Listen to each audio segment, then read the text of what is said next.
When I was young, I grew up in a polygamous family.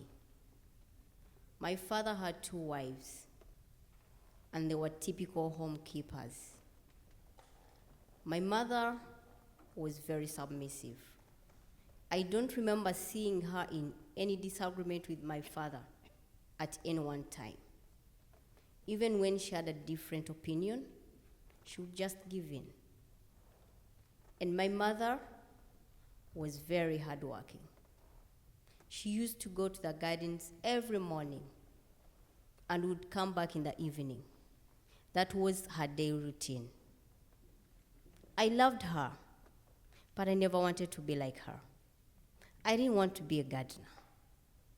I looked up to some different kind of lifestyle. I looked up to someone different, and that was my auntie. My auntie, who is the sister to my father, was a businesswoman. She used to go to attend to her businesses every day, and she had a daily income. She always had cash on her. I admired her. I wanted to be like her. As a young girl, I remember I was so bright. I used to come in the first position for all the 7 years of my junior school. I loved school. I loved studying. I always dreamt of the day I would graduate from university, but it seemed so far away.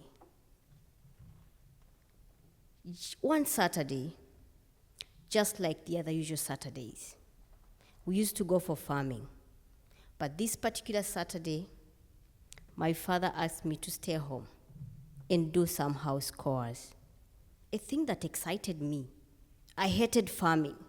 Standing under the sun all day, gardening was not my thing. So I jubilated. It was a blessing in disguise. Later in the day, the rest of the members came back from the gardens, and my father called me. He told me to go prepare myself because my auntie was coming with visitors. And by the mention of my auntie coming with visitors, I was so excited because this particular auntie had promised to take me to a boarding school. So I knew this was my time. This was my day. I went and started preparing myself. But while at it, deep down me, I got sad. Because I was going to leave my mother, I did not want to leave her. But again, something else told me, you have to do this, Sarah. If you want to liberate your mother from the gardens, you have to go and study hard. And suddenly I was re-energized. Yes, I was excited again and started my preparations.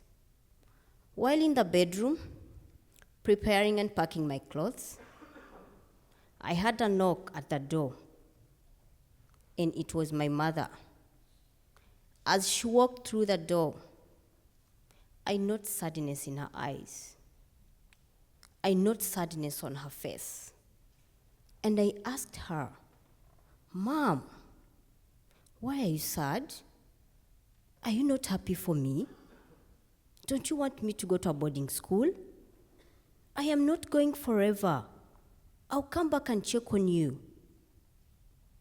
But in a very sad tone, she told me, "My daughter, you're not going for school. You are going forever. You're going to start your own family, and you're going for marriage." I asked her, "Mom, why? Where? To who?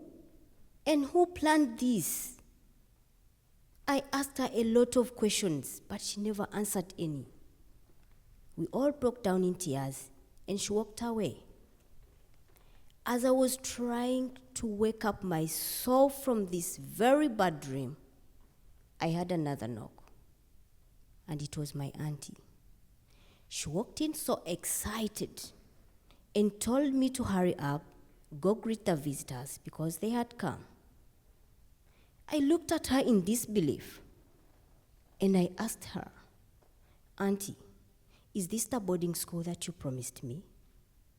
Are you throwing away my education?" But she told me, "No. This is even better than a boarding school. This is the best option for you. Things are going to be fine." But I did not believe her.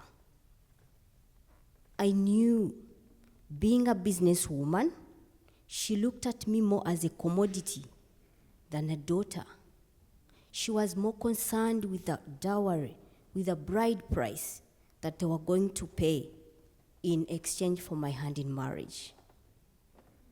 I felt so disappointed. I felt so betrayed. But worst of all, by the person that I looked up to, by the person that I admired, I felt disappointed that at 14 years, she wanted to marry me off. I couldn't believe her. I pulled myself together and went to the sitting room. While in the sitting room, I greeted the visitors. And later, my father asked me, "Sarah, are you ready to go with this man?" Now I kept thinking to myself, is this man serious? Is my father serious?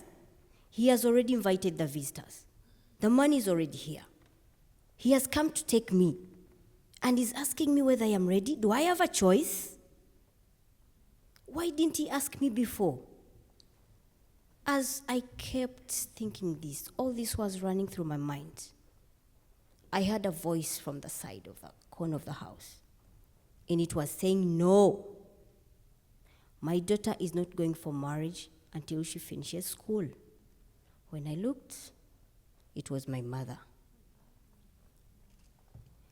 My father barked at her and said, "Woman, who are you to talk back at me? Don't you know your position in this family? I said she has to go. After all, even after school, she would get married." But my mother answered in a very strong voice and said, "No, she's not going anywhere." Our culture is so funny. Women are supposed to be submissive to the men. There is even a saying that when a man says something, a woman should not object, and a woman should not talk back at a man. But here we are. My mother, who I always knew to be very submissive, had finally gathered strength to talk back at my dad. She surprised me. I didn't expect this from her. At this point in time, it was a whole lot of chaos. The visitors walked away, and our dad told my mother, if she's not ready to let me go for marriage, we have to pack our bags and leave the house, leave the home. It was clear now. We had to leave this home because my mother was not about to give up. We packed our bags and ready to leave. As I was stepping out of the house, I got so scared. I did not know what was coming next. Yes, I did not want to go for marriage because I was sure I would not continue with my education. But again, I was not sure going with my mother was the best option. I was not sure going with her I would continue with my education because she did not have any source of income. I was torn between. I didn't know which way to take. We moved into a future that was not clear at all, but we kept going. We left and stayed at a friend to my mom.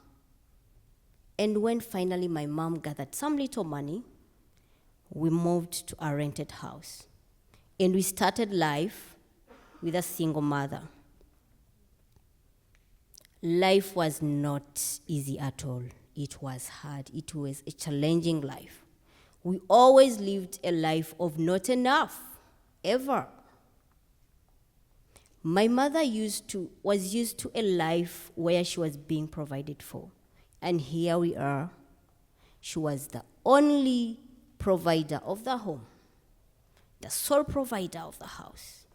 She worked so hard, did different kinds of petty businesses to look for money.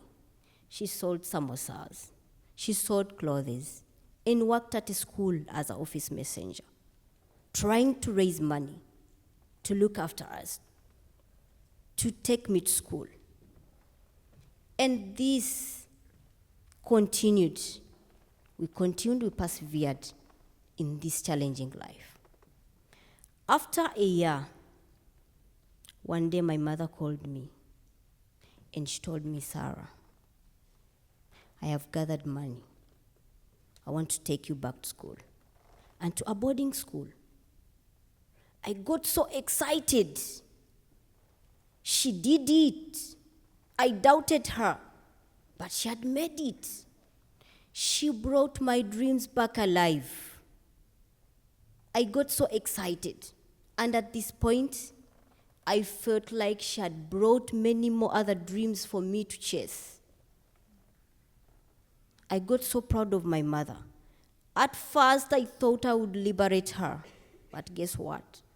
She had liberated me.